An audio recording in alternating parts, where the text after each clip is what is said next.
எல்லாருக்கும் வணக்கம். First of all first நன்றி சொல்ல வேண்டியது producers Mari sir, Krishna sir and Aravind sir and Murali. Because இவங்கனால தான் நான் இந்த ப்ராஜெக்ட்குள்ளே வந்திருக்கேன்.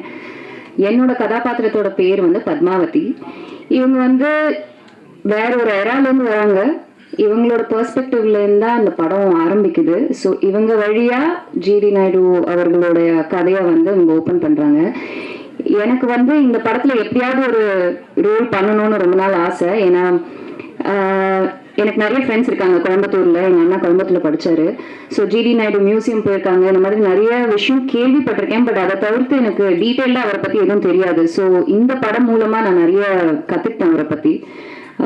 எப்படிப்பட்ட ஒரு இன்னோவேட்டர் அவருன்னு. So it's been pleasure working in this project. And இன்னும் ஆக்சுவலி இந்த படத்தில் ஒரு சில விஷயங்கள் தெரியும், ஆனால் அதை தாண்டி இன்னும் தெரியணும்னு ஆசையாக இருக்குது அவரை பற்றி. ஸோ எல்லாரும் August 7th தியேட்டரில் வந்து பாருங்கள். கண்டிப்பாக நீங்கள் எல்லாருமே வந்து அப்படி மைண்ட் ப்ளோன் ஹை, you will be like oh my god, இது என்ன இப்படியெல்லாம் பண்ணியிருக்காரு அந்த மாதிரி உங்களுக்கு தோணும். So thank you everyone for making this magnificent movie and bringing it to the people and watch it in the theater on August 7th. Thank you. எல்லாருக்கும் வணக்கம். எங்கள் படத்தை சப்போர்ட் பண்ணதுக்கு நீங்கள் இங்கே வந்திருக்கிறதுக்கு ரொம்ப நன்றி. அண்ட் ரங்கநாயகி, நான் பண்ண கதாபாத்திரத்தில் இது ஒரு வேறுபட்ட கதாபாத்திரம். நான் வந்து எல்லா ப்ரெஸ் மீட்லையும் இதுதான் சொல்கிறேன். அந்த மாதிரி சேலஞ்சிங்கான கேரக்டர்ஸ் தான் எனக்கு வருது. எனக்கு இந்த வாய்ப்பு தந்த Vijay Moolan sir and Moolan pictures and Krishna sir, Aravind sir and Madhavan sir கூட நடிக்கணும்னா யாருக்கு தான் பிடிக்காது. ஸோ ஐஸ் லைக் நான் அப்பா சார் கூடயும் நடிச்சிட்டேன், மாதவன் சார் கூடயும் நடிச்சிட்டேன். என்னோட மின்னலை மூமெண்ட்டை வாழ்ந்துட்டேன். ஸோ எனக்கு ரொம்ப சந்தோஷம். நான் அஃப்கோர்ஸ் சத்யராஜ் சார் கூட நான் இந்த படம் பண்ணிட்டேன். அடுத்த படமும் அவர் கூட பண்ணுறேன். அதுலேயும் எனக்கு ஒரு பெரிய சந்தோஷம். அதித்தி நானும் பேக் டு பேக் ஃபிலிம்ஸ் பண்ணுறோம். எல்லாருக்குமே கண்டிப்பாக ஜிடிஎன் ரொம்ப பிடிக்கும். என்டையர் டீமே கண்டிப்பாக இது ஒரு டெக் ரெவல்யூஷனுக்கு முன்னாடி ஒரு விஷனரி சேஞ்ச் எவ்ரி திங். அதுதான் இந்த untold story of GD Naidu. எல்லாரும் கண்டிப்பாக தியேட்டரில் August 7th போய் படம் பாருங்கள். நன்றி. தேங்க்யூ. எல்லாருக்கும் வணக்கம். இந்த படத்தை பற்றி சொல்லணும்னா எனக்கு இந்த சாயங்காலம் ஈவினிங் பத்தாது. ஸோ முதல்ல இந்த ஆரம்பிக்கிறேன், இந்த பிரிச்சுக்கிறேன். ஃபஸ்ட்டு இந்த ஸ்கிரிப்ட் ஃபஸ்ட்டு கேட்கும்போது என்னோடய நண்பரோட ஆஃபீஸில் கேட்டேன். பிகாஸ் கிருஷ்ணா வந்து சொன்னார் ஸ்கிரிப்டை கேட்டேன். நான் கேட்டுகிட்டே இருந்தேன். எக்ஸ்பிரஷன் ஒன்றும் இல்லாமல் கேட்கும்போது அவரும் சொன்னார். ஆனால் அவர் சொன்ன விதத்தில் வந்து பார்க்கும்போது இது ஒரு பயோபிக்னு சொல்லாமல் ஒரு கமர்ஷியல் படம். கண்டினியூஸாக ஒருத்தரோட வாழ்க்கை இப்படி இருக்குமா அப்படின்னு எனக்கே தோணுச்சு. இதுவும் நான் வந்து ஜிடி நாயுடு சாரோட பெரிய ரசிகன் தான். ஏன்னா அவர் எல்லாத்தையுமே ஒரு படிப்பையோ கல்வியும் வேறு மாதிரி பார்த்தவர். அதனால் அதில் நான் பெரிய ரசிகன். அவரோட கதையை ஒருத்தர் இப்படி சொல்ல முடியும்னு படித்த போது எனக்கு ரொம்ப ஒரு ஆர்வம் வந்துருச்சு, இது எப்படியாவது பண்ணணும்னு. நெக்ஸ்ட்டு இதை பற்றி ராஜ்குமார் சார்கிட்ட போய் கேட்டேன். இந்த மாதிரி உங்கள் தாத்தா மேலே ஒரு படம் பண்ணலாமான்னு கேட்டபோது அது நாங்கள் எடுத்துட்டோங்க, நாங்கள் ஆல்ரெடி ஒரு படம் பண்ணியிருக்கோன்னு ஒரு டாக்குமெண்ட்ரி பண்ணி அது நேஷ்னல் அவார்டு வாங்கியிருக்காங்க. அதை பற்றி தெரிஞ்ச உடனே இது அந்த மாதிரி படம் இல்லைங்க அப்படின்னு சொல்லும்போது அவருக்கு படமா அப்புறம் என்னன்னு சொல்லும்போது அப்புறம் தான் நான் அவருக்கு எக்ஸ்பிளைன் பண்ணேன் என்னன்னு. அப்புறம் அவர் சொல்லியிருந்தார் இல்லைங்களா, அந்த மாதிரி அவர்கிட்ட போய் எக்ஸ்பிளைன் பண்ணணும்னா அவங்களுக்கு பிடிச்சது. இதுக்கு அடுத்த கட்டம் வந்து இது யார் ஒரு சயின்டிஸ்ட் ப்ளே பண்ணணும்னா கரெக்டான ஒரு நடிகர் தேவைங்க. எனக்கு என்னோட ரொம்ப க்ளோஸ் நண்பர் ஒருத்தர் இருக்காரு. அவர் தான் எனக்கு உடனே வந்தது. ஸ்கிரிப்டை கேட்கும் போதே எனக்கு அவரோட முகெல்லாம் வந்துருச்சுங்க. வந்துட்டோன்னே நெக்ஸ்ட் அவரை போய் பார்த்துட்டு இந்த மாதிரி ஒரு கதை இருக்குன்னு கேட்டபோது அவர் எப்பவுமே எனக்கு நல்லா சொல்லணும்னு சொன்ன ஒரு காது கொடுத்து கேட்பாருங்க. கேட்டபோது கேட்டுட்டு இதுக்கப்புறம் கேட்டுட்டா நல்லா இருக்கேன்னு கேட்டுட்டு இந்த நார்மல் ஸ்கிரிப்டை ஒரு இப்போ நீங்கள் படமாக பார்க்க போகிற ஸ்கிரிப்டாக மாற்றினதில் அவருக்கு எல்லா இதுவும் இருக்குங்க. He change the script and together இதை வந்து நான் நிறைய கற்றுட்டேங்க. நான் நிறைய படம் வேலை செஞ்சுருக்கேன். இவ்வளோ வருஷமாக வேலை செய்ய அது எல்லாருக்கும் தெரியுங்க. ஆனால் இவரோட வேலை செய்யும்போது எப்போவுமே நம்மளாம் எப்படின்னா ஒன்று கற்றுட்டோம்னா அதில் வரமாட்டோம். ஒரு கம்ஃபர்ட் ஜோனில் இருக்கும். ஒரு கதை சொன்னால் நம்மளுக்கு தெரிஞ்ச விதத்தில் தான் அதை எடுக்கணும்னு பார்ப்போம். இங்கே இவர்கிட்ட வரும்போது இப்படி தானே ஷார்ட் வைக்கலாம்னு சொன்னால் அப்படியே பார்த்து சிரிப்பார். சரி சொல்லுங்கன்னு சொல்லும்போது இதுதான் தெரியுமேன்னு சொல்லும்போது சரி எப்படி எடுக்கணும். நான் வந்து நார்மலாக ஒத்துக்க மாட்டேங்க. எல்லாத்துக்கும் எனக்கு கரெக்டாக எனக்கு எக்ஸ்பிளைன் பண்ணணும், எனக்கு சொல்லணும். இல்லைன்னா நான் வந்து அதை அப்படி கேட்கவே மாட்டேன். அவர் எவ்வளோ அழகாக என்ன மாதிரி ஒரு there is a saying, you can't teach an old dog new tricks, but I'm not an old dog, I all learn all the new tricks. அவர்கிட்ட நிறைய ட்ரிக்ஸ் கற்றுட்டேங்க. ஸோ இந்த படத்தில் எடுக்கும்போது ஒவ்வொன்றுத்துலேயும் ஒரு சேலஞ்ச் வந்தது. சேலஞ்ச் வரும்போது அதை எப்படி கவர்ந்தோன்னு சொல்லிட்டு தான் நீங்கள் படத்தில் பார்க்க போகிறீங்க. இதுதான் ஸ்கிரிப்ட் ஸ்டேஜ். எடுக்கும் போது பல சேலஞ்சஸ்ங்க. இது ஒரு பீரியட் படங்க. அடுத்தது இந்த படத்தில் எல்லாம் ஜாமான்லாம் இருக்கானுங்க. எல்லாம் இவங்கெல்லாம் பார்க்கும்போதே நம்மளுக்கு எனக்கு வியூ ஃபைண்டரில் பார்க்கும்போதே அப்படி ஒரு தெம்பு இருக்குங்க இவங்களை பார்க்குறது. அவங்க பர்ஃபார்மன்ஸஸ் சார் சத்யராஜ் சார்லாம் அவர் ஃபஸ்ட் டைம் ஒர்க் பண்ண அவரோட முதல் படத்தில் அவரை ரசிகங்க நான். ஸோ அவர் வியூ ஃபைண்டரில் பார்க்குறதுக்கு இது ஒரே சந்தோஷங்க. சந்தோஷம் அஃப்கோர்ஸ் ஒரு பர்ஃபார்மன்ஸும் தலை தெறிக்க விட்டாங்க. என்ன நான் ரொம்ப என்ஜாய் பண்ணி எடுத்த படங்க அது. வேறு மிச்சத்தெல்லாம் நீங்கள் படத்தில் பார்க்கலாம். அஃப்கோர்ஸ் மிச்ச டிபார்ட்மெண்ட்டில் எனக்கு என்ன கூட இருந்தவங்க மேக்கப் டிபார்ட்மெண்ட் ரஞ்சித் சாரு, நம்ம காஸ்டியூம் ஜஷீத், அவர் அவங்க இவங்க 2 அண்ட் மை ஆர்ட் டைரக்டர், இவங்க 3 பேர் இல்லைன்னா ஒரு ஒளிப்பதிவாளர் ஒழுங்காக பண்ண முடியாதுங்க. ஸோ இவங்கெல்லாம் எனக்கு ரொம்ப ஒரு பக்கத்தில் ஒரு பெரிய ஸ்ட்ரென்த்தாக இருந்தாங்க எனக்கு. அதனால் what ever that you see I attributed to all the people is me இந்த டீம். எல்லாரும் எனக்கு செஞ்சதுனால we got to do the film that you are going to see. Thank you very much. பத்திரிகை நண்பர்களுக்கும் ஊடக நண்பர்களுக்கும் என்னுடைய முதற்கண் வணக்கத்தை தெரிவிச்சுக்கிறேன். எனக்கு இந்த படத்தில் நடிக்க ஆரம்பித்த அப்போ ஃபஸ்ட்டு ஏற்பட்டது ஒரு குற்ற உணர்வு தான். ஏண்டா கோயம்புத்தூர்லேயே பிறந்து வாழ்ந்துக்கிறேன், இவ்வளோ நாள் போய் நீ ஜிடி நாயுடு மியூசியத்தை நீ பார்க்காம இருந்திருக்கிறியா அப்படின்னு ஒரு ஃபீலிங். எனக்கு ராஜ்குமார் சார் கூப்பிட்டு போய் காட்டினாரு, எப்படி இவ்வளோ நாள் நம்ம மிஸ் பண்ணோம். எங்களுக்கு ஸ்கூலுக்கு போகிறப்பங்க சைக்கிளில் போகிறப்ப நம்மளுக்கு 2 விஷயம் தான் தெரியும் தாத்தா பற்றி. ஏதோ ஜிடி நாயுடு ஒருத்தர் இன்ஜெக்ஷன் போட்டு இவ்வளோ பெரிய பப்பாளி பழம் பண்ணியிருக்காராமா அது ஒன்று. அப்புறம் ஒரு ரேசர் மோட்டர் ஏதோ ரேஸ் ஆகலாம், அதை வச்சு அதுவே சேவ் பண்ணி விட்டுருமாமா அப்படின்லாம் பேசிக்கோ. ஸ்கூலில் போகிற வழியில் நம்ம யூஎம்எஸ் பில்டிங் வழியாக தான் போவோம். கன்ஸ்ட்ரக்ஷன் ஃபார் டிஸ்ட்ரக்ஷன்ட்டு இவ்வளோ நெருக்கமான பழக்கம் எங்கள் குடும்பம் அவங்க குடும்பம் ஒரு 4 தலைமுறையாக பழக்கம். அதுதான் ஜிடி நாயுடு சார் படமா பண்றாருன்னா நம்ம டைரக்டர் கிருஷ்ணா சார் சப்ஜெக்ட் சொன்னாரு, அரவிந்த் சார் சொன்னாரு. ஒவ்வொரு சீனும் நடிக்கும்போது நிஜமாவே இப்படி நடந்திருக்குதா அப்படிங்கிற மாதிரி. ஏன் இந்த படம் கமர்ஷியலா பெரிய ஹிட் ஆனா, ஒரு சராசரி கமர்ஷியலான ஒரு சக்சஸ்ஃபுல் படத்துல என்னென்ன எலிமெண்ட் இருக்குமோ அந்த எலிமெண்ட்டை விட இது அதிகமா இருக்குது. ஒரு சேலஞ்ச் இருக்குதா, தொட தட்டுற விஷயம், அண்ணாமலையில் ரஜினி சார் குறிச்சு வச்சுக்காங்கிற மேட்டர் இருக்கு இல்லையா, அதெல்லாம் ரியலாவே நடந்திருக்குது. அப்புறம் ஃபர்ஸ்ட் நான் ஸ்டண்ட் ஆன விஷயம் மாதவன் சார் மிக மிக மிக அழகான நடிகர்களில் உலகத்தில் அவர் ஒருவர்னு சொல்ல மிக முக்கியமானவர் சொல்லலாம். அவர் நாங்கள் 2 பேரும் ஒரு ஹோட்டலில் ஸ்டே பண்ணியிருந்தோம். இவர் என்ன பண்ணாரு, கூட மேக்கப் மேன் மற்ற டிபார்ட்மெண்ட் யாரை கூப்பிட்டு இவர் மட்டும் பெல் அடிச்சு கதவை தட்டிக்கிறாரு. திறந்தா ஜிடி நாயுடு சார்னுடைய லாஸ்ட் கெட்டப் நிற்கிறாரு. என்ன இது அப்படிங்கிற மாதிரி அது நம்ம மேக்கப் டிபார்ட்மெண்ட்டுக்கும் அதனுடைய பாராட்டுகளை சொன்னோம். அவ்வளவு பெரிய சேஞ்சுங்க, அவ்வளவு டெடிக்கேட்டடா.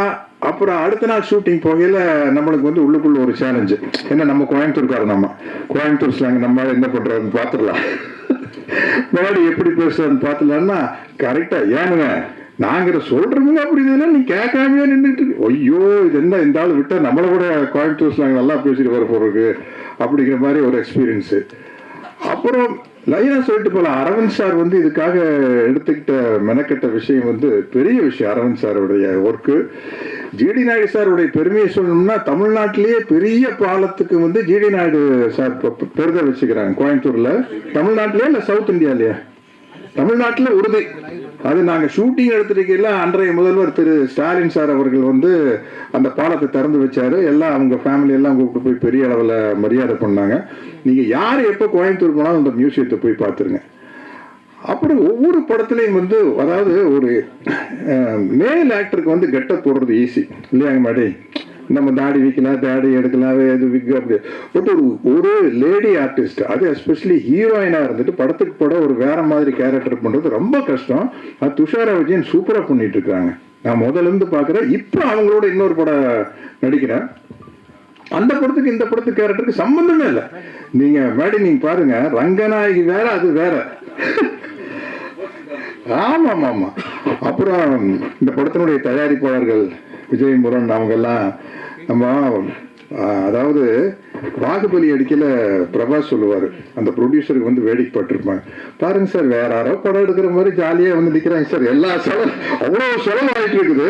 அவர் வந்து அந்த ப்ரொடியூசர் வந்து யாரோ படம் எடுக்கிறாங்கப்பா ரொம்ப செலவு பண்ணிடல அப்படிங்கிற மாதிரி. அதே மாதிரி தான் இவங்க ரெண்டு பேரும் இருக்கிற சந்தோஷத்தை பார்த்தா வேற யாரோ எக்கச்சக்கமாக செலவு பண்ணி எடுத்து இவங்க வந்து ஜாலியாக வேடிக்கை போட்டு நல்லா மாட்டினாயா அப்படிங்கிற மாதிரி. ஆனா இந்த படம் வந்து உலகம் பூரா பெரிய அளவில் ஒரு சாதனை பண்ணுங்க. ஏன்னா வந்து அவருக்கு ஜிடி நாயுடு சார் வந்து நம்ம சும்மா கோயம்புத்தூர்காரங்க, தமிழ்நாட்டுக்காரங்க, இந்தியாக்காரங்க சுருக்கவே முடியாது. அவர் வந்து எடிசன் ஆஃப் இந்தியான்னு போட்டிருக்காங்க. நம்ம எப்பவுமே வெளிநாட்டுக்காரங்களை அதிகமாக புகழ்வோம். அப்கோர்ஸ் சினிமாங்கிறது எடிசன் கண்டுபிடிச்சது தான்.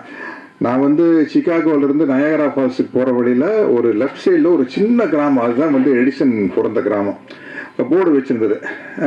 எனக்கு ரொம்ப விஞ்ஞானிகளை மதிக்கணுங்கிற ஒரு எண்ணம் இருக்குது. ஒன்றா அந்த கிராமத்துக்குள்ளே போனால் அவருடைய கண்டுபிடிப்புகளை எல்லாம் வச்சுக்கிறாங்க, எடிசனுடைய கண்டுபிடிப்புகள்லாம். அதை பார்த்துட்டு நம்ம ஜிடி நாயுடு சார் மியூசியத்தை வந்து ராஜ்குமார் சார் கூப்பிட்டு போய் காட்டினாரு. இது வந்து அதை தாண்டின விஷயம், உண்மையில சொல்கிறேன். நம்ம எல்லாரும் காலரை தூக்கி விட்டுக்கலாம், அதை தாண்டின விஷயம். அதை வந்து நம்ம மேடி அவர் எடுத்து நடித்த விதம் என்ன, நிறைய ஸ்டேஜஸ் இருக்குது. ஒரு கிட்டத்தட்ட 25 வயசுல ஆரம்பிச்சிருமா கதை, ஆரம்பிச்சு அவருடைய டெத்து வரைக்கும் போகுது. எல்லாமே வந்து வித்தியாசமான கேரக்டர்ஸ்.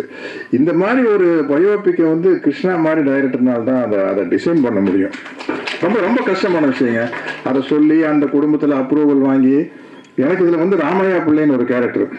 நான் கேரவானில் உட்காந்துருக்கிறேன். எங்கிட்ட அஸ்வின் வந்து சொன்னார், சார் ராமையா பிள்ளை ஃபேமிலி உங்களை பார்க்க வந்துருக்குறாங்க, அவர் பேரன் வந்திருக்காருன்னு. நான் பேரன்னா நானா நினச்சிட்டு ஒரு 10 வயசு போய் ஆஃப் பேண்ட் போட்டு நின்றுருப்பாரு அப்படின்னு. வெளியே வந்து பார்த்தா அவருக்கு கிட்டத்தட்ட 50 வயசாச்சு, 65 வயசு 70 வயசு இருக்கும். அவர் வந்து சார் நான் தான் ராமையா பிள்ளையுடைய பேரன் அப்படின்னா, அதுதான் என்னுடைய அந்த கேரக்டர் ராமையா பிள்ளைன்னு. அப்புறம் அவர் சொல்றாரு, சார் ராமையா பிள்ளை வந்து உங்க பெரியப்பா கிட்ட கணக்கு பிள்ளையா இருந்தார் சார், அவர் தான் சார் ஜிடி நாயுடு சார் கிட்ட சேர்த்து விட்டார் எங்க தாத்தாவை அப்படின்னாரு. அவ்வளவு நெருக்கமான சீன்ஸு, இன்டர்வல் பிளேஸ்மெண்ட் சீன் எல்லாம் தெரிச்சிடும். இந்த இடத்துல வந்து என்னுடைய நண்பர் ஜெயராம் இல்ல பின்னி படல் எடுத்திருக்காரு. அத்தனை பேரும் வந்து எக்ஸ்ட்ரானரியா பண்ணியிருக்கேன். அதித்தி காம்பினேஷன் எனக்கு இல்லை, அதனால கரெக்டா என்ன சொல்றதுன்னு தெரியல. இந்த படம் வந்து கமர்ஷியலா பயோபிக்லயே வந்து மிகப்பெரிய வெற்றி அடைய அப்படிங்கிற நம்பிக்கை இருக்குது. இந்த படத்துல நானும் இருக்கிறேன் அப்படிங்கிறது எனக்கு ரொம்ப மகிழ்ச்சியாகவும் ரொம்ப பெருமையாகவும் இருக்குது. இந்த படம் இவ்வளவு கிராண்டா வந்ததுக்கு ரொம்ப முக்கியமான காரணம் ராஜ்குமார் சாருடைய, ஜிடி நாயுடு சாருடைய ஃபேமிலி சப்போர்ட் தான். ஏன்னா இப்ப நீங்க பார்த்த காருகள்லாம் இருக்குது, இந்த காருக இந்த எக்யூப்மெண்ட்டுக்கெல்லாம் நம்ம எங்க போறது, ஆர்ட் டிபார்ட்மெண்ட்ல சொல்லி செய்யறதுன்னா பெரிய விஷயம். அந்த ஒரு ஆஸ்டின் ஒன்று பறந்து போங்க, நான் இருக்காரு சார், என்ன சார் ஆன்டிக் காருக்கு வந்து விலையே இல்லை, நம்ம சொல்றதே விலை சார். என்ன சார் ஆஸ்டினியெல்லாம் பறக்க விட்டுருக்கீங்க, இது என்ன சார் சிஜியா ஏஐயா சார்? சார் ஒரிஜினலா விட்டோம் சார் அப்படிங்கிறாரு. அதே மாதிரி ஜெர்மன்ல அந்த பெரேடு நடக்குது. அந்த நான் கேட்ட அரவிந்த் சார் கிட்ட, சார் இது என்ன சார் சிஜியா ஏஐயா அப்படின்னா, இல்லை சார் புதுசாக ஒரு டெக்னிக் வந்திருக்கு, ரெண்டையும் சேர்ந்து விட்டு அதுக்கு பேர் ஹைபிரிட் சார் அப்படின்னாரு. இப்படி பல டெக்னிக் வந்து இந்த படத்துல புதுசா எப்படி ஜிடி நாயுடு அவர்கள் வந்து பல புதுமையான விஷயத்தை கொண்டு வந்தாரோ, அது மாதிரி இந்த படம் வந்து பல புதுமையான விஷயங்களை கொண்டு வந்திருக்குது. இந்த படத்தை வந்து உலகமே பார்த்து வியக்க போகுது. அதுக்கான ஜிடி நாயுடு அப்படிங்கிற அவருடைய கேரக்டரும் மேடியினுடைய எக்ஸலன்ட் பெர்ஃபார்மன்ஸ் தான் அவர் லைஃப்ல வந்து இது ஒரு மைல்ஸ்டோன் சொல்லலாம். ராக்கெட்ரி படம் பார்த்தேன், கொஞ்சம் சுயநலமா நம்ம ஊருக்காரர் இல்ல ஜிடி நாயுடு, கோயம்புத்தூர்காரங்க போது கொஞ்சம் எக்ஸ்ட்ராவா 2 பிட்டு போடுறதா. அதனால வந்து இல்ல அவ்வளவு வெரைட்டியான சீன்ஸ் கிடைச்சு. நீங்க பாருங்க, ஒரு சினிமா கதை எழுதினா கூட என்ன எழுதுவீங்க இல்லையா? வரலையா? என்னது ஆடியோ வருதா எனக்கு? ஓஹோ அப்படியா, சரி. அது அடுத்தது நம்ம முக்கியமான ஆள் மேடி பேசுறதுக்குள்ள கரெக்ட் பண்ணிடுவாங்க. இந்த படத்தை பார்க்கறதுக்காக நானும் வெயிட் பண்ணிட்டு இருக்கிறேன். மிகப்பெரிய வெற்றி அடையும். அனைவருக்கும் என்னுடைய வாழ்த்துக்களையும் நன்றிகளையும் கூறிக்கொண்டு விடைபெறுகிறேன். வணக்கம். வணக்கம். இவ்வளோ பெரிய ஆர்டிஸ்ட் இங்கே இருக்கும்போது ஆக்சுவலி இந்த படத்தில் ஒரு சின்ன ஒரு கேமியோ, எக்ஸ்டெண்டட் கேமியோன்னு சொல்லலாம், பட் ஒரு வெரி இம்பார்ட்டன்ட் கேமியோ.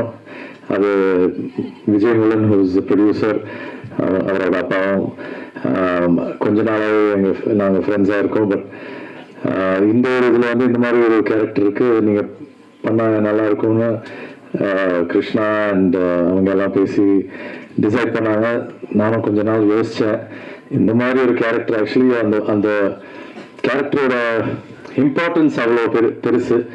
ஸோ அது பண்ணுறதுக்கு ஒரு சர்டன் ஒரு தகுதி வேணும். ஒரு ஆஸ் அன் ஆக்டர் நான் ஒரு பயங்கரமான ஒரு ஃபிலிம் பஃப். ஸோ இந்த மாதிரி விஷயம் பண்ணும்போது அதை பர்ஃபெக்டாக பண்ணலன்னா சரியாக வராதுன்னு நினச்சி கொஞ்ச நாள் தயங்கினா. பட் அதுக்கப்புறம் கன்வின்ஸ் பண்ணாங்க. அதுக்கப்புறம் நம்ம பண்ணிட்டோம். ஆனர்ட். ஒரு சிங்கராக இல்லை, பட் ஒரு ஆக்டராக ஒரு நல்ல ஒரு இந்த மாதிரி ஒரு இம்பார்ட்டண்ட்டான ஒரு role all these legends of cinema அவங்க கூட பண்ண முடிஞ்சதுன்னு ஒரு blessing. Thank you so much to Vijay and Mari sir and Sathyaraj sir. The few scenes that we have is very special, so just to be in front of the camera with all of them, அவங்க கூட நடிக்க முடிஞ்சதுன்னு ஒரு ரொம்ப பெருமைப்படுறேன், especially in a film like this. And Rajkumar சாரும் அந்த ஃபேமிலியும் அதை பற்றியெல்லாம் சொல்லணும்னா நிறைய நேரம் பேசலாம். But thank you so much for having us in Coimbatore and taking care of all of us so well. Thank you so much.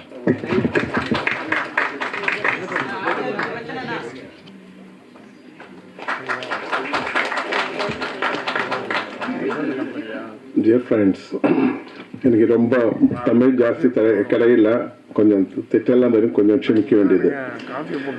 நான் இங்கே முதல்ல എൻ്റെ ലൈഫ് கொஞ்சம் இங்கே தமிழ்நாடோட கொஞ்சம் அட்டாச்சாக ஆகிருக்கா. ஆனால் എൻ്റെ கிராஜுவேஷன் முடிஞ்சிட்டு இங்கே சென்னையில் தான் எனக்கு அன்னைக்கு மദ്രാസ് 1977 மദ്രാஸில் தான் இங்கே வேலை கிடைச்சது. இந்தியன் எக்ஸ்பிரஸில் அது சரோஜ் கோயங்கோட அவர் அந்த ஆஃபீஸ் டீமில் செக்ரட்டரியேட்டு எனக்கு ஜோலி கிடைச்சது. 2-3 வருஷம் இங்கே இருந்தது. இங்கே 1000 லைட்ஸில் தான் நம்ம வசிச்சிருந்தது. அதனால் அன்னைக்கு நிறைய தமிழ் ஃப்ரெண்ட்ஸ் இருந்தது. இப்போ அவரெல்லாம் அங்கே ஆஃபீஸில் வந்தாலும் அந்த கொஞ்சம் இது டைம் கிடைக்கும்போதெல்லாம் அந்த சினிமாவோட அந்த முந்த நேத்தியில் பார்த்து சினிமாவோட அந்த விஷயம் தான் ஜாஸ்தி பேச்சு. அப்புறம் நெக்ஸ்ட் ஃபிலிம் எப்படி பார்க்கலாம் அந்த அப்படி பேச்சு நானும் அவர்கிட்ட ஒரு ஃப்ரெண்ட்ஸ் ஆக்கி அவர் கூட நிறைய எல்லாம் இங்கே ஃபிலிம் பார்க்கறதுக்கெல்லாம் போய் அப்போ எனக்கு தெரிஞ்சது இங்கே தமிழ்நாட்டில் தமிழ் மக்கள் எவ்வளோ அட்டாச்சு இந்த ஃபிலிமோடு ஆயிருக்கா. அப்புறம் அந்த எம்ஜிஆர், அப்புறம் அதுக்கு அதுக்கு சேஷம் வந்த எல்லா இந்த நாயகரோட இப்போ விஜய் இப்போ வந்திருக்கா, எப்படி அட்டாச்சாக இருக்கு. இதெல்லாம் பார்க்கும்போது எனக்கு என்ன சொல்கிறேன், இவ்வளோ சின்சியராக இவ்வளோ ஓப்பன் மைண்டடாக இந்த சினிமையோட இத்தனை டச்சிங்கில் இவ்வளோ இருக்கிற தமிழ் மக்களோடு எனக்கு ரொம்ப வாழ்த்திருக்கா. எப்படியானாலும் എന്തായാലും 2-3 വർഷം முடிஞ்சிட்டு நான் இங்கே டெல்லியில் போய் வேலை பண்ணி அங்கேருந்து சவுதியில் போய் அங்கே 40 years அங்கே ஒர்க் பண்ணிட்டு இப்போயும் அங்கே பிஸ்னஸ் தான். அப்போ இப்போ வரும்போதும் கொஞ்சம் காலேஜ் ஸ்டடி மட்டும், அதுக்கப்புறம் ஸ்கூல் மட்டும் நான் வீட்டு அங்கே கேரளாவில் இருந்தது. அப்புறம் பாக்கி எல்லாம் வெளியூரில் தான் வேலை பண்ணியிருக்கேன். இப்போ பிஸ்னஸ் பண்ணுறேன். அதுதான் இங்கே தமிழில் சினிமா பிடிக்கிறதுக்கு எனக்கு ரொம்ப ஆசை இருந்தது. அப்புறம் தான் நம்ம என்ன சன் விஜய் அந்த மாடிகிட்ட ரொம்ப க்ளோஸ் ஃப்ரெண்டு முதல்ல. அப்புறம் அந்த மாடி தான் மாதவ் சார் வீட்டில் வந்தப்போ சொன்னது இங்கே ஒரு ஃபிலிம் பிடிக்க போகிற அந்த நம்பிதார பேரில். அப்படி தான் ராக்கெட்ரி ஒரு ட்ரூத் ஆகி போச்சு. ஆனால் ஃபிலிம் பார்த்தப்போ தெரிஞ்சது அந்த படம் அதை ப்ரொடியூஸ் பண்ணுறதுக்கு நம்ம இருந்தாலும் நம்ம my son Vijay was coordinating with everybody, and for this also JD also he is running after. I have got another job, so other than எனக்கு ரொம்ப இதில் கான்சன்ட்ரேட் பண்ண முடியல, இங்கே வர முடியல ஜாஸ்தி. he is coordinating with everybody. அதனால இந்த ராக்கெட்ரி பார்த்தப்போ அந்த சினிமையில் நம்ம கேன் ஃபிலிம் ஃபெஸ்டிவலில் போயிட்டா, அப்புறம் பார்லிமெண்ட்டில் போயிட்டா, அப்புறம் அதுக்கு நேஷ்னல் அவார்டு கிடச்சிட்டா. அப்போ அதுக்கெல்லாம் கூட இங்கே வெளியூரில் இங்கே எல்லாம் போய்ப்போம். அந்த ராக்கெட்ரி ஃபிலிம் எவ்வளோ இந்த ലോകത്തിൽ அந்த ആൾക്കാരുടെ ഐഡിയാസ് ചേഞ്ച് பண்ணிட்டார். எப்பயும் வந்து ஒரு wrong history, how it was corrected by this film. I could witness it with a great happiness. அப்படித்தான் இது. அப்புறம் வந்து நான் இங்கே சென்னையில் இருக்கும்போது தான் எனக்கு நான் கேட்டிருந்தது அந்த ஜிடி நாயுடு விஷயம். ஜாஸ்தி கடையில்ல கேட்டிருந்தது. அதனால் அப்புறம் அந்த விஷயத்துக்கு அப்புறம் நம்ம இந்த சினிமாவோட அப்புறம் இந்த மேடி சார் தானே விஜய்கிட்ட சொன்னேன், அப்போ நமக்கு இந்த மாதிரி பண்ணலாம் அப்படின்னு நினைச்சது. அப்புறம் இந்த ராஜ்குமார் வீட்டுக்கெல்லாம் நம்ம போய் அவர்கிட்ட எல்லாம் இதெல்லாம் அந்த மியூசியம் இதெல்லாம் பார்க்கறதுக்கு ஒரு அவசரம் கிடைச்சது. இதெல்லாம் பார்த்தப்போ தான் இந்த மாதிரி பெரிய ஒரு சயின்டிஸ்ட் ஏன் இந்த மாதிரி இந்தியாக்கு கேரளாவில் கேட்கவே இல்லை. அந்த ஜிடி நாயுடு யார்கிட்ட கேட்டு யாருக்குமே தெரியாது. ஆனால் இவ்வளோ பெரிய இது டிஸ்கவரி எல்லாம் பண்ணிய ஒரு ஆளு, இவ்வளோ பெரிய ஒரு இந்த ஹிஸ்டரியில் he fought against the British in his separate way. How he was ignored by the nation, how he was trodden down by the British. இதெல்லாம் பார்க்கும்போது இந்த ஹிஸ்டரி எவ்வளோ இந்த கிரேட் இந்தியன் எப்படி இதெல்லாம் நம்ம லோக சரித்திரத்துக்கு கொண்டு வரலாம்னு நினைச்சது எனக்கு ரொம்ப ஆசை வந்துட்டாரு. என்ன ஆச்சா, இந்த வேர்ல்டு ஹிஸ்டரியில் நிறைய ட்விஸ்டிங் இருக்கா. யாரெல்லாம் ஸ்ட்ராங்கா இருந்தோ யாரெல்லாம் ரூலிங்கில் இருந்தோ அவரெல்லாம் அவர் விஷயத்தில் இந்த ஹிஸ்டரியை ட்விஸ்ட் பண்றதுக்கு ட்ரை பண்ணியிருக்கா. இந்த ஜிடி நாயுடு அன்சங் ஹீரோ அந்த மாதிரி தான். ஆனால் அது ஒரு ஹிஸ்டரி கொஞ்சம் கரெக்ட் பண்ணுறதுக்கு நான் ஒரு நிமித்தமாக எனக்கும் ரொம்ப சந்தோஷம் இருக்கா. இதோட வந்திருக்கா இங்கே ராஜகுமார் சார், அப்புறம் மாடி சார், அப்புறம் சத்யராஜ் கேட்டால் நமக்கு கேரளாவில் யாருக்கு தெரியல, கட்டப்ப சொன்னதான் தெரியும். அவங்களும் இன்ஃப்ளூயன்ஸ் வந்திருக்காங்க. அப்போ இது சொந்த இதெல்லாம் இருக்கா, ஆൾക്കാർ கேட்கும்போது யாரெல்லாம் இருக்கா, கட்டப்ப இருக்க ரொம்ப பெருசு நம்ம பார்க்குறேன் அந்த சினிமா அப்படித்தான் அவர் சொல்கிறேன். அப்படியானாலும் அப்புறம் இது இருக்க நம்ம பிரியாமணி இருக்கா, அப்புறம் துஷார் இருக்கா, அப்புறம் நம்ம கூட ராஜ்குமார், அப்புறம் நம்ம ஃப்ரெண்டு விஜய் யேசுதாஸ் காலத்திலே நமக்கு ரொம்ப ஆராதனை இருந்தது. அதனால் இந்த நிறைய ஆൾക്കാർ நம்மளோட இதில் வந்திருக்கா, மெயின் டீம் வந்திருக்கா. തീർച്ചയായിട്ടും ഞാൻ ரொம்ப ஹாப்பி இவரோட கோஆர்டினேட் பண்ணுறதுக்கு, நீங்கள் எல்லாவது சப்போர்ட் பண்ணுறதுக்கும், இந்த ஒரு ஹிஸ்ட்ரி கரெக்டாக நம்ம லோகத்துக்கு முன்னால் வைக்கிறதுக்கு நீங்கள் மீடியா தான் ഏറ്റവും കൂടുതൽ இன்ஃப்ளூயன்ஸ் பண்ணுற அதுக்கு நீங்கள் எல்லாம் சப்போர்ட் தேவை. Thank you very much. Hello everyone, thank you. I'll make it very quick. So after Rocketry, we were looking out for what to do next. And it has to be a great story because Rocketry took us to a bigger heights with national awards and all the expectations. That's when I heard the story from Maddie, how excited he was hearing the story, and Arvind sir being a part of Rocketry, I got to know more about it. So the only thing I went after Arvind sir was like, somehow please get this project to us. I did not know Krishna or Rajkumar sir then, but later I got to know them. When I heard the story itself, I was like very sure this is the story we have to do after Rocketry. So thank you Rajkumar sir for allowing us to do this movie. Thank you Maddie for showing, I mean, your conviction to the story is what gave us the confidence. And Krishna's story podcast, I met him much later. It is the podcast that he sent to Maddie that I heard, and I was also mind blown by the plot and the story. And later it just grew over time. Satyaraj sir came, Jairam sir came, Dushara, Priyamani, Aditi Balan, our friend Vijay Eshwadas, and a string of actors. A lot more people are sitting here. Great honor to work with everyone, and a big thank you to my father, Varghese Moolan. I'm just a namesake producer. He is the actual funder. It's with his money that it's all done. I'm only a manager here. Thank you all for the opportunity. Thank you. Hello, எல்லாருக்கும் வணக்கம். Thank you for your constant support. என்னை முதல்ல ஒரு press reporter கேட்டாங்க, ஏன் நீங்கள் GT நாயுடுவோட life ஸ்டோரியை எடுக்க ஆசைப்பட்டீங்க, நான் சொல்கிறேங்க உங்களுக்கு அப்படின்னு சொன்னேன். அதை நான் இப்போ சொல்ல விரும்புகிறேன். நான் ஸ்கூலில் அவரை பற்றி படிச்சிருக்கேன் பாடம். அதுக்கப்புறம் ஒரு புக் ஃபேரில் அவரை பற்றின புக்கு ஒன்று படிச்சுட்டு நான் வியந்து போயிட்டேன். ஒரு சீனும் சாரி பார்த்தீங்களா, ஒரு ஈவெண்ட்டும் ஒரு சீன் மாதிரி இருந்தது. படம் சீன் மாதிரி அவர் வாழ்க்கை வாழ்ந்திருக்காருன்னு சொல்லி இவரோட கதையை பற்றி நம்ம படம் எடுக்கணும் அவ்வளோதான். ஒரு ஃபில்ம் மேக்கராக முதல்ல புக்கு படிக்கும்போது அவ்வளோதான் எண்ணம் இருந்தது. அவரை பற்றி என்னன்னு தெரிஞ்சுது. ஸோ அவர் எவ்வளோ பெரிய ஆள்னு தெரியறதுக்கு டைம் எடுத்தது எனக்கு. நான் அதுக்கப்புறம் என்னோட நண்பர் முகில், அவர் தான் என் கூட சேர்ந்து டயலாக் எழுதியிருக்காரு இந்த படத்தில். முகில் சார், மாதவன் சார், நாங்கள் 3 பேரும் எழுந்தோம். ஸோ முகில் வந்து தலை நம்ம வந்து இதுக்கு போகலாம், மியூசியம் போகலாம், அதுக்கப்புறம் அங்கே நிறையா தெரிய வரும்னு சொன்னோன்னே நாங்கள் மியூசியம் போனோம். அப்போ ஃபேமிலி யாரையுமே நான் பார்க்கல. ஸோ நாங்கள் மியூசியம் போனதுக்கப்புறம், மியூசியம் போனால் புக்கு படித்ததை விட ஒரு 50 மடங்கு மேலே இன்ஃபர்மேஷன் இருக்குது. அவரை பற்றி தெரிஞ்சுக்க முடிஞ்சது. என்னது இவ்வளோ பெரிய ஆளாகிறன்னு சொல்லி எனக்கு கொஞ்சம் அங்கே வந்து இது நம்ம பண்ண முடியுமா, யோசிச்சது கரெக்டாக முதல்ல இவரை பற்றி படம்னு நினச்சி. அந்த மியூசியமில் நான் வந்து ஒரு வியந்து பார்த்த ஒரு விஷயம் என்னென்னா, உலகத் தலைவர்கள், இந்திய தலைவர்கள், அதாவது இந்திய தலைவர்கள் பல பேர் ஜிடி நாயுடு ஐயாவோட வீட்டுக்கு போய், அவரோட தோட்டத்துக்கு போய், அவரோட ஆராய்ச்சி பண்ணுற இடத்துக்கு போய் அவரை மீட் பண்ணியிருக்காங்க.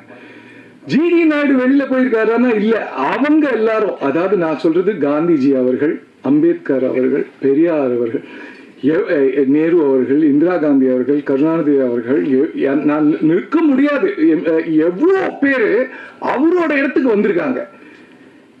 இதுல வந்து பெரியார் அவர்கள் வந்த அந்த இடத்துக்கு மத தலைவர்கள் வந்திருக்காங்க, படித்தவங்க வந்த இடத்துக்கு சாமானியர்கள் வந்திருக்காங்க, அறிவாளிகள் மேதைகள் வந்த இடத்துக்கு ஸ்டூடெண்ட்ஸ் வந்திருக்காங்க. நான் வந்து ஒன்று இது வந்து வேற பெர்ஸ்பெக்டிவ் தருது. திடீர்னு எல்லாருமே ஒருத்தர் வீட்டுக்கு வந்திருக்காங்க அப்படின்னு சொன்னா, எல்லாரும் நம்ம வந்து நீங்க என்ன ஆளுங்கன்னு கேட்குற பழக்கத்தை கேவலமா வச்சிருக்கோம். நீங்க எங்கேருந்து, எந்த ஸ்டேட்டஸ்லேருந்து வந்திருக்கீங்கன்னு தெரிஞ்சு பேசுறோம். வெளிநாட்டுக்காரங்கிட்ட எப்படி, உள்நாட்டுக்காரங்கிட்ட எப்படி பேசணும்ன்ட்டு நம்ம மனசு நம்மளை கண்டிஷன் பண்ணி வச்சிருக்கேன். அவ்வளோ கேவலமான, நான் மற்றவங்களை பத்தி விட்டுருங்க, என்னை பத்தி நான் அப்படிதான் நினச்சிக்கிட்டேன். ஆனால் ஒரு மனிதனை மனிதனாக பார்த்த மகான் அப்படின்னு நான் சொல்லுவேன். மனிதன் பாராட்டியதால் தான் அவ்வளோ பேர் அவர் கூட ஃப்ரெண்ட்ஸா இருந்திருக்காங்க. சினிமாவே அவருக்கு பிடிக்காதுங்க சுத்தமா, நிறைய சினிமா ஃப்ரெண்ட்ஸ் இருந்திருக்கு. Sure. Hello hello hello hello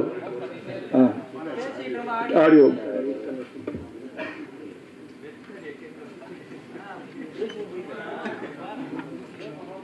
hello hello yes okay.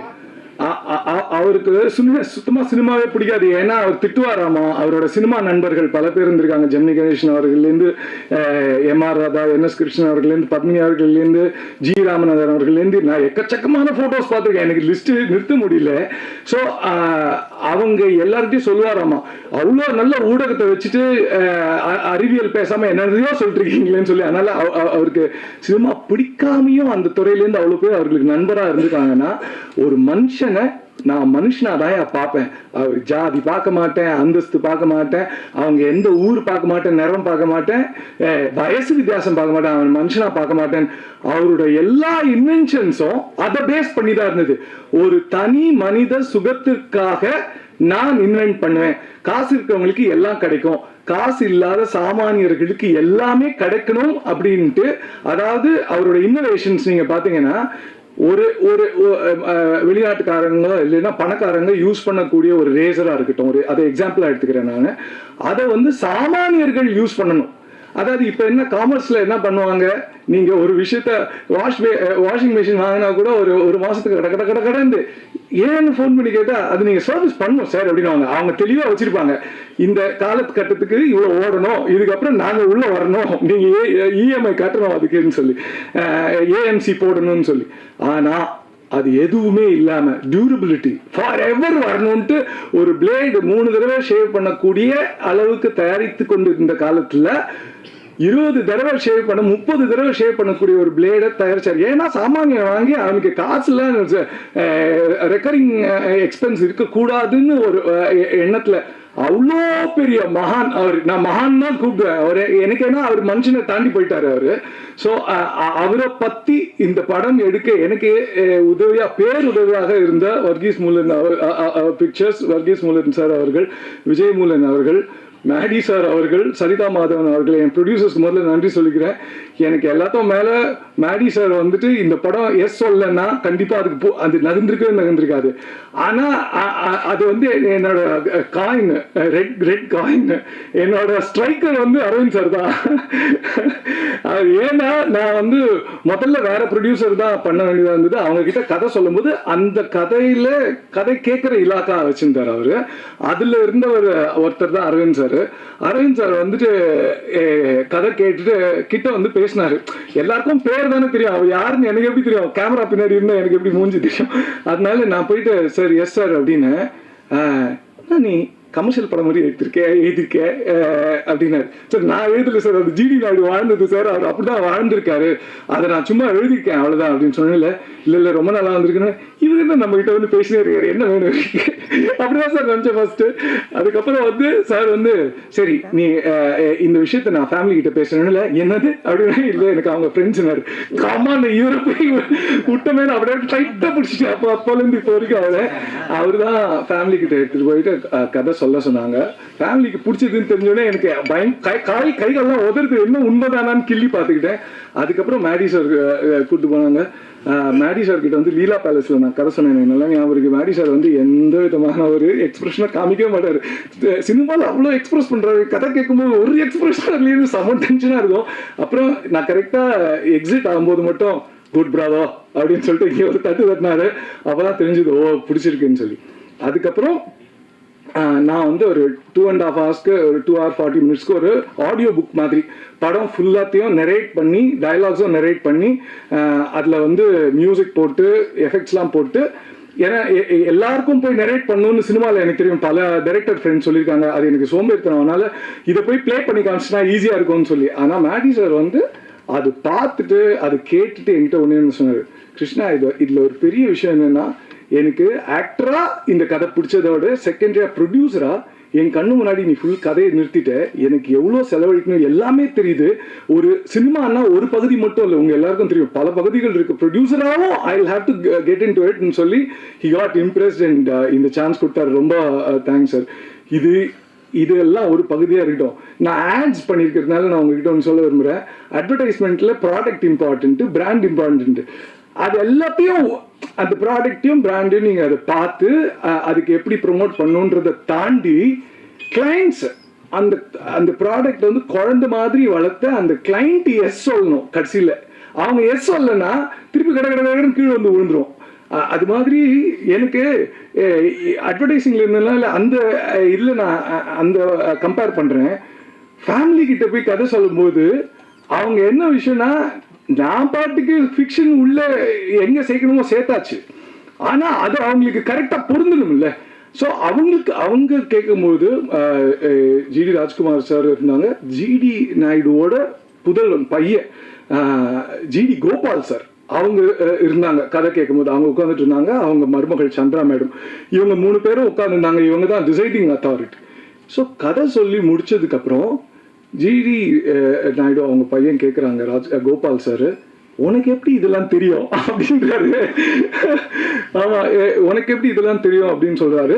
இல்லை நான் இந்த மாதிரி ரிசர்ச் பண்ணேன் சார், இவ்வளோ புக்ஸ் படிச்சு நான் அவர்கிட்ட சொன்ன மாத்திரத்தில் you won't believe, GD Naidu வந்து ஒரு டிராவல் பண்ணியிருக்காரு. பாவம் ஒரு காலகட்டத்தில் குடும்பத்தை பிரிஞ்சு கிட்டத்தட்ட 1 வருஷம் அவர் இல்லை, அவர் இறந்து போயிட்டாருன்னே நிறைய பேர் நினைச்ச ஒரு தருணம் அது.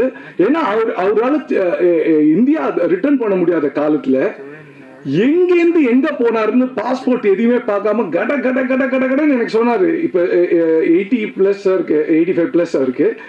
அவர் எப்படி ஞாபகம் வச்சு எனக்கு சொன்னாருன்னு எனக்கு புரியல. ஃபேமிலிலேருந்து அவ்வளோ சப்போர்ட் கொடுத்துருக்காங்க. நான் அவரும் கோபால் சாரும் சரி, சந்திரா மேமும் சரி, எனக்கு ஃபேக்சுவலா, ஸ்டாட்டிஸ்டிக்கலா, இமோஷனலா அவ்வளோ கதை சொன்னதுல என்னோட பெர்ஸ்பெக்டிவே சேஞ்ச் ஆகி நான் ஸ்கிரிப்ட்ல அவ்வளோ சேஞ்ச் பண்ணேன்.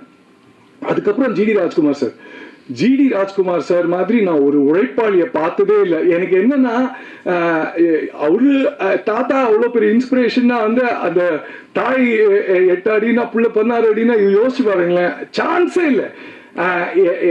எனக்கு என்னன்னா, இவங்க ஜெர்மன் பேசுவாங்க, அதெல்லாம் தாண்டி ஸ்கிரிப்டில் இல்லை அவங்களுக்கு என்ஜினியரிங் சினிமாக்கு என்ன சம்மந்தம், அவங்களுக்கு சுத்தமா சம்மந்தமே இல்லை. ஆனா அவங்க உள்ள வந்து என்கிட்ட பேசும்போது இல்லை இன்னும் நம்ம பொழப்பு தூக்கிடுவார் போல இருக்குன்ற மாதிரி இருந்தது. ஏன்னா நாங்க என்ன பண்றோமோ நம்ம படத்துக்கு அவ்வளோ அதை புரிஞ்சுக்கிட்டு, கிருஷ்ணா இந்த சீன் இங்க வச்சா நல்லா இருக்கும்லன்னு ஐயோ என்ன நான் என்னன்னா அடுத்த ஸ்கிரிப்ட் அவர் கூட நான் டிஸ்கஸ் பண்ணுவான்ற அளவுக்கு ஹி கேம் அண்ட் ஹெல்ப். என்னன்னா இப்ப பிரஸ்ல ஏதாவது கேட்டாங்கன்னா, சென்சார்ல ஏதாவது கேட்டாங்கன்னா, இது வந்து ப்ரூஃப் சப்ஸ்டான்ஷியேட் பண்றதுக்கு சப்போர்ட் பண்றதுக்கு டாக்குமெண்ட்ஸ் வேணும்னு சொல்லுங்க. நைட் அண்ட் டே இவர் போய் அந்த லைப்ரரியில் உட்காந்து, அந்த லைப்ரரி நான் போய் பார்த்துருக்கேன், நீங்க ஒரு தடவை உள்ள போயிட்டு வந்துட்டீங்கன்னா ஜலதோஷம் தும்மல்லாம் கேரண்டி. அந்த லைப்ரரி உள்ள உட்காந்து அவரு டாக்குமெண்ட்ஸ் எடுத்து அப்பப்போ எனக்கு ஃபோன் பண்ணி சொல்லுவாரு, கிருஷ்ணா கிடைச்சிச்சு எனக்கு இது அனுப்புவாரு. அதே மாதிரி எங்களுக்கு பென்ஸ் போய் ஜிடி நாயுடு அவங்க கூட கொலாபரேட் பண்றதுக்கான அந்த இல்ல பென்ஸ் கிட்ட என்ஓசி வாங்கியிருக்காங்க sir. Thank you so much sir. அது பிக் ஏன்னா அவங்க பேர் நம்ம படத்தில் மென்ஷன் பண்ணோன்னா அவங்க எவ்வளோ உலக பிரசித்தி பெற்ற ஒரு பிராண்டு, அவங்க கிட்ட என்ஓசி வாங்கியிருக்காங்க. Thank you so much sir. இப்போ நான் வந்து என்னோட பார்ட்னர் பற்றி சொல்லணும். என் ஸ்க்ரீன் பிளே சார் அப்படி ஆரம்பிக்கிறேன் சார். மேடி சார் எனக்கு வந்து ஒரு பாகியம் தான் சொல்லணும். ஏன்னா நான் எல்லா இன்டர்வியூலையும் சொன்னேன், எனக்கு வந்து ஜிடி நாயுடு அவர்களுக்கும் மேடி சாருக்கு அவர்களுக்கும் ஒரு பேரலல் ட்ரா பண்ணலாம் நீங்க. ஏன்னா 2 பேருக்குமே ஆட்டோமொபைல்ல இன்ட்ரெஸ்ட் இருக்கும். அதெல்லாம் தாண்டி இல்லை ஒரு விஷயத்த ஜிடி நாயுடு சார் நான் பற்றி படிக்கும்போது அதுதான் சாமானியர்களுக்கு போய் சேரணும், எல்லாம் பெரிய தாட்ஸ். ஆனா அதை பர்ஃபெக்ஷனோட பண்ணும். ஒரு விஷயத்த நான் பர்ஃபெக்ஷனோட பண்ணாதான் அது போய் சேரும். பர்ஃபெக்ஷன் எல்லாத்துலயுமே, கம்யூனிகேஷன்லயும் பர்ஃபெக்ஷன் வேணும். மேடி சார் கிட்ட நான் எவ்வளோ கத்துக்கிட்டேன்னா அது வந்து நான் சொல்றது கடுகு அளவு, கத்துக்கிட்டது கடல் அளவு, இன்னும் பத்தலை. அவர்கிட்ட நிறைய நான் ஒர்க் பண்ணோம். அவர் டைரக்ட் பண்ணும்போது கூட திருப்பி போய் அசிஸ்டண்டா ஜாயின் பண்றதுக்கு நான் தயங்க மாட்டேன். ஏன்னா நான் அவ்வளோ கத்துக்கிட்டேன். அது ஏன் அப்படின்னு நான் சொல்றேன். ஒரு ஒரு ஒரு சீனா இருக்கட்டும், ஒரு டயலாகா இருக்கட்டும், மொத்த படத்தையும் ஞாபகம் வச்சுப்பாரு, மொத்த கேரக்டர்ஸையும் எல்லா கேரக்டர்ஸையும் ஞாபகம் வச்சுப்பாரு. அதுல அணுகுவாரு. சார் இந்த சீனுக்கு இப்படி போட்டா மாசா இருக்கும் சார், இது ஒர்க் ஆகும் சார். இல்ல மாசா கிருஷ்ணா அந்த வார்த்தையை கட் பண்ணி தூக்குவாரு. மாசா இருக்கட்டும், சீன் மாசா வரட்டும், அது நல்லதுதான். ஆனா நம்ம அப்படி அப்ரோச் பண்ணக்கூடாது. அதை இந்த கேரக்டர்ஸ் எல்லாரும் என்ன பண்ணுது, அவங்களோட கன்சிஸ்டன்சி என்ன, இந்த சீன் என்ன பண்ணுது, இந்த நேரத்துல எந்த மூட் வருது அப்படின்னு சொல்லிட்டு நிஜமா சொல்றேன்.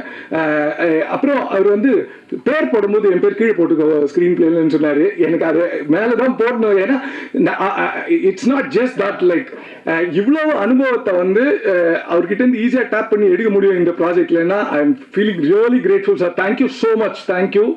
தேங்க்யூ. அப்புறம் சத்யராஜ் சார் அவர்கிட்ட போய் நான் கதை சொல்லும்போது நான் சொல்லிட்டேன், சார் நீங்க வந்து கதை பிடிச்சிருக்கு இல்லை, கேரக்டர் பிடிச்சிருக்கு இல்லை, அதெல்லாம் என்னால நான் அதெல்லாம் விட்டுருவேன். நீங்க இந்த படத்தை ஒத்துக்கிட்டே ஆகணும். நீங்க மண்ணின் மைந்தன், நீங்க இல்லாம என்னால் பட முடியாது.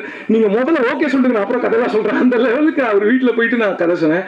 லக்கிலி சத்யராஜ் சாருக்கு ரொம்ப பிடிச்சது. சார் வந்து ஒரு எக்ஸ்ட்ராடினரி கேரக்டர் பண்ணியிருக்காரு. நான் எவ்வளோ சார் நான் பார்த்து ரசிச்சிருக்கேன். என் படத்தில் உண்மையிலே ரொம்ப ரசிச்சிட்டேன். ஏன்னா ஒரு டெக்னிக்கல் பர்சனாக சார் பிளே பண்ணியிருக்காரு. ஸோ அது வந்து ரொம்ப இன்ட்ரெஸ்டிங்காக இருக்கும் அவரோட தொடக்கமே இந்த படத்தில். அப்புறம் ஜெயராம் சார் பற்றி சொன்னோம்னா, ஜெயராம் சார் வந்து இது வரைக்கும் இந்த ஷேடில் தமிழில் பண்ணதே இல்லை. அதை என்கிட்டே சொன்னார் சார், கிருஷ்ணா நான் மலையாளத்தில் இந்த ஷேடில் பண்ணியிருக்கேன், தமிழில் நான் பண்ணதே இல்லை அப்படின்னு சொன்னார். அண்ட் ஜெயராம் சார் வந்து வெளுத்து வாங்கிட்டாரு கடைசி வரைக்கும். அதாவது இப்போ எப்படின்னா நம்மளே வந்து நம்ம ஃப்ரெண்ட்ஸ் நம்ம கிட்ட சொல்லி கேட்டிருப்போம், என்னடா மாறிட்ட அப்படின்னு சொல்லிட்டு. என்ன மாறிட்டேன்னா இல்லை எனக்கு காலத்துக்கு ஏற்ற மாதிரி என் வயசுக்கு ஏற்ற மாதிரி எனக்கு ஒரு முதிர்ச்சி வரும்ல, அதான் அந்த மாதிரி ஜெயராம் சாரோட கேரக்டர் வந்து ரொம்ப அழகாக எவால்வ் ஆகும் படத்தில். அது நீங்கள் பார்த்தீங்கன்னா தெரியும். அண்ட் துஷாரா வந்துட்டு நான் துஷாரா கிட்ட ஒரு கெஃபேல போயிட்டு இதை நான் எக்ஸ்பிளைன் பண்ணும்போது அவங்க கிட்ட சொல்லிட்டேன், இங்கே பாருங்க எனக்கு போல்டா ஒரு கேரக்டர் வேணும், ஆனா அந்த போல்ட்னஸ் வெளியில தெரியாம ஒரு கம்போஸ்டா இருந்து ஒரு போல்ட்னஸ் வேணும் அப்படின்னு அவங்க அப்படியே பார்த்தாங்க, என்ன சொல்ல வரேன்னு சொல்லி. அதையும் தாண்டி தமிழ் பேசினாங்க. எங்களுக்கு சிங் சவுண்ட் எங்க படம் ஆனாலும் லைவ் சவுண்டாக இருக்கும்போது தமிழ் பேசி நடிக்கிற நடிகர்கள் தான் எங்களுக்கு வேணும். அதில் வந்து இந்த கேரக்டருக்கும் பொருந்தி தமிழும் நல்லா பேசி நல்லா அதில் ரொம்ப நீங்கள் பார்த்தீங்கன்னா தெரியும், ரொம்ப ஸ்வீட்டாக she has acted it out like. So அந்த மாதிரி தான் வேணும்னு சொல்லி அது என்னென்னா இந்த முதல்ல யானையை பிடிக்கணும் ஒரு கதை இருக்குல்ல, அது உடும்பு பிடி மாதிரி எல்லாரையும் பிடிச்சி விடாமல் நாங்கள் நீங்கள் தான் வேணும்னு சொல்லி கேட்கணும்.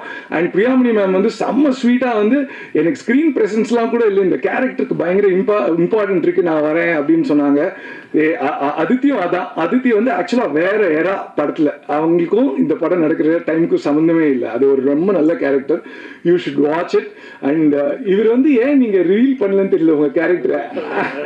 அது இல்லை தந்தை பெரியாரா பண்ணியிருக்காங்க, அதுவும் பியூட்டிஃபுல்லாக பண்ணியிருக்காங்க. அது வந்து ஆமாம் ஆமாம் ஆமாம் இல்லை அது அந்த மாதிரி ஆச்சு, அந்த மாதிரி. சரி, இதில் என்னன்னா இதெல்லாம் தாண்டி எல்லாருக்கும் நன்றி. இதெல்லாம் தாண்டி டைரக்டர் பேர் வரும், அது ஒரு தனியாக ஒரு கார்டு போடுவாங்க, அது பயங்கர ஹாப்பி, ஏன்னா நம்ம உழைப்புக்கு ஒரு ரெகக்னிஷன் தரும். ஆனால் எங்களுக்கு பின்னாடி அவ்வளோ பெரிய பில்லர்ஸ் இருந்தால் தான் அங்கே முடியும், இல்லைன்னா சத்தியமாக இது ஒரு நீங்கள் பார்க்குறதும் அந்த காலத்தில் என்னன்னா இந்த துணி போடுறோம்ல நம்ம, அது வந்துட்டு அந்த காலத்தில் இப்போ மாதிரி பொல்யூஷனாக கிடையாதுங்க. மரம் அவ்வளோ மரம் இருந்தது, அதனால அந்த துணியெல்லாம் அந்த காலத்தில் திக்காக தான் போடுவாங்க. பாவம் எல்லாரும் திக்கா துணி போட்டு அந்த வேறையில் நடிச்சாங்க. ஆனால் குழுன்னு இருக்க மாதிரி நடிக்கணும், ரொம்ப கஷ்டம். அதை வந்து என்னால் ஜிஷாத் ஷம்ஷுதீன் ஃபுல் ரிசர்ச் பண்ணி ஒரு காஸ்டியூமும் ஜிஷாத் அமேசிங் ஒர்க்கு. நான் வந்து can you please come Jishad, please I want to call everyone sir, please sir. Can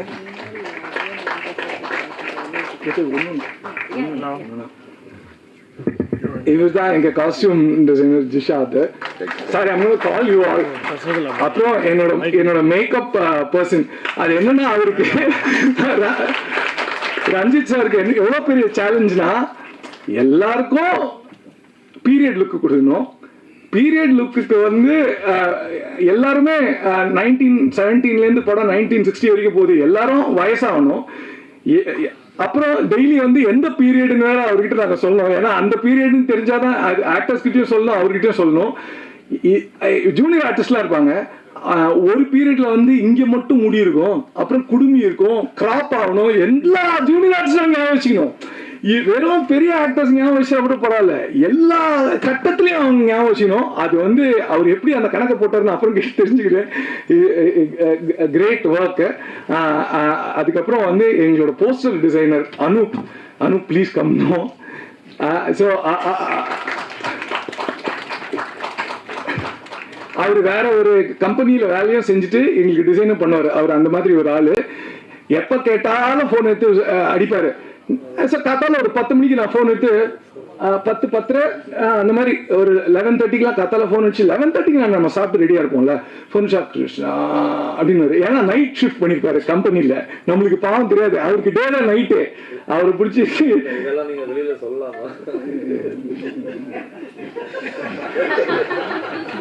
நான் வாங்கின அடிதான் சொல்லக்கூடாது, அது அப்புறம் நீங்க சொல்லிக்கீங்க.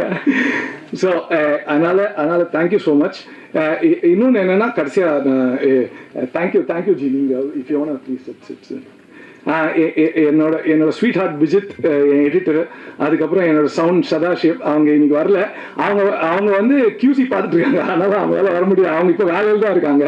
ஸோ இப்போ இந்த படம் வந்துட்டு எப்பவுமே நீங்க இந்த வெள்ளக்கார ஆக்டர்ஸ்லாம் பார்த்தீங்கன்னு வச்சுக்கோங்களேன், அவன் ரேண்டமா நடிச்சுட்டு போயிடுவாங்க. இந்த ஃபாரின் அதாவது இந்த மாதிரி ஃபாரின் ஆக்டர்ஸ் இருக்கிற ஒரு படத்துல வெள்ளக்கார நடிகர்கள்லாம் சுமாரா நடிப்பாங்க. ஆனா மேடி சார் வந்து ரொம்ப தெளிவா ரொம்ப தெளிவா சொன்னாரு, கிருஷ்ணா அந்த விஷயம் மட்டும் நம்ம பண்ணிடவே கூடாது. ஆஸ் அ ப்ரொடியூசர் லைக் எனக்கு அதான் நான் எல்லாரும் நிறைய பேர் கேட்டாங்க, அவர் டைரக்டரா அவரே டைரக்டரா அவர் டைரக்ட் பண்றது எப்படி இருந்தது. எனக்கு அவர் ப்ரொடியூசர் டைரக்ட் பண்றது தான் பயமா இருந்தது, ஏன்னா அவ்வளோ ஸ்ட்ரிக்ட். ஃபிலிம் ஏன்னா ஃபிலிம் மேல அவ்வளோ லவ் அவருக்கு. எல்லாரும் நல்ல ஆடிஷன் பண்ணி அவங்களோட திறமை தெரிஞ்சதுக்கு அப்புறம் தான் உள்ள வரணும்னு, அந்த மாதிரி எங்களுக்கு ஒரு பயங்கர ஜெம் ஒருத்தர் கிடைச்சிருக்காரு. கால் heart. Hi call, just say hi no to everyone, please come here and say hi. Adada, I'm just calling him like. No, I just want you to இவர் ஆஸ்திரேலியன், நான் ஒரே ஒரு வார்த்தை Vanakkam, Emperor Carl. I think I'll switch to English now because நான் Kurandai Tamil பேச. It's a pleasure to be here because I feel that I'm part of something much bigger than just a film. I shouldn't say just a film. A film is something amazing in itself. But what is greater is that this is about one of the greatest Indians of the last century, if not the last two centuries, I should say. It's about a man who spent his life and his energy making the lives of others easier, and in so many different areas. And in one particular area of my interest, which is building. To build a house in 11 hours, I don't know how that was done, but I would really like to know. Having built a house and designing houses, I'd really be interested. But it's been an amazing pleasure to be part of this film, and I hope you all enjoy it. And I'm looking forward to seeing it myself. So thank you very much, and thank you very much to everyone for giving me this opportunity. Thank you call, thank you so much, thank you. அவருக்கு தமிழும் தெரியும்னு சொன்னதுனால தான் அவர் கண்டிப்பாக உள்ளே இருந்தார் படத்தில். Thank you கால். So இது எல்லாத்துக்கும் மேலே வந்து என் பிரதர் ஒருத்தர் இருக்காரு இங்கே, அவரை பற்றி நான் சொல்லி ஆகணும். Murali, I mean like he's like my brother. ஏன்னா அவனுக்கு வந்து அந்த என்ன சொல்கிறது, இந்த 2 குதிரை அது மாதிரி 2 வேலை அவனுக்கு. ஒன்று வந்து இபி, எங்கள் படத்தோட இபி அவர் தான். எல்லாத்துக்குமே முரளி தான் கேட்போம். பாத்ரூம் இங்கே எங்கே அதே சாரி முரளி, நான் சொல்லி ஆகல, அங்கேருந்து செக்கு எங்கேன்னு கேட்குறதுக்கு அவர் தான் எங்களுக்கு. So Murali has done a brilliant job as an actor also. இந்த படத்தில் ஒரு நல்ல இம்பார்ட்டன்ட் ரோல், ரொம்ப குட்டி ரோல் தான் நான் கொடுத்தேன் ஆக்சுவலாக. அது நானும் மாரி சார் உட்காந்து எழுதும்போது இவால்வ் ஆகி நல்ல ரோல் ஆயிடுச்சு. நான் வேற சொல்லுவேன், டே ரோல் வேற பெருசாக நீ அந்த வேலை வேற பண்ணணும்னு சொல்லி. But Murali, you have done a great job. இன்ன வரைக்கும் இந்த ஸ்டேஜுக்கு எப்படி போனோம், எந்த டைம் போனோம் எல்லாம் அவன் தான். அதெல்லாம் சொல்லிட்டு குவைட்டா அப்படியே வரல உட்காந்துருக்கான். அதனால I have to tell about him. இங்க வந்து நம்பியார் அவர்கள் எக்ஸ்டீரியர் ஆக்டர், அவரோட பேரை எங்க படத்தில் ஒரு ஸ்வீட்டான ஒரு ரோல். அது எனக்கு ஃப்ரெண்டுக்கு ஃப்ரெண்டா தெரிஞ்சதுனால அவரை கூப்பிட்டு, ப்ளீஸ் நீங்க தப்பா நினைச்சுக்காதீங்க, எனக்கு இந்த ரோல் வந்து படத்துல சின்னதா இருந்தா கூட ஜிடி நாயுடுவோட உற்ற நண்பர் அவர். அந்த ரோல்ல நடிச்சிருக்காரு. Deepak come on say hi. No, I am secondly ஒரு 2வது நன்றி நான் சத்யராஜ் சார், ஜெயராமன் சார் 2 பேருக்கும் சொல்லணும். பிகாஸ் அவங்க 2 பேரும் மேரிங்க. ஒரு சின்ன குழந்தையோட ஆர்வம் எப்படி இருக்கும் தெரியுமா? ஒரு புதுசாக தான் பார்க்கும்போது, ஒரு ஜூக்கோ சர்க்கஸோ போகும்போது அந்த கண்ணில் ஒரு ஆர்வம் இருக்குல்ல, அதுக்கு மேலே இருக்க ஆர்வத்தோடையும் எனர்ஜியோடையும் செட்டில் வந்து என்றைக்குமே நம்ம இவ்வளோ பெரிய எக்ஸ்பீரியன்ஸ்ட் ஆர்டிஸ்ட்டுங்க அப்படின்னு காட்டாமல் எல்லாருக்கும் ஒரு இடம் கொடுத்து, எந்த சீனில் பக்கத்தில் கம்முன்னு நிற்கணுமோ அந்த சீனில் பக்கத்தில் கம்முன்னு தான் நிற்கிறாங்க. ஒரு இந்த மாதிரி சீனியர் ஆர்டிஸ்ட்க்கு அந்த மாதிரி ஒரு மெச்சூரிட்டி பார்த்தோன்னே நம்ம எல்லாருமே செட்டில் புரிஞ்சுக்கிட்டோம். This is what commitment level means. So உங்கள் வயசில் கூட நான் இந்த மாதிரி கமிட்டடாக இருக்கணுங்கிற ஒரு வேண்டுகளோட நான் உங்களுக்கு நன்றி சொல்றேன் sir. Yes, look at how young he is looking. He's giving a run for the money to all young actors.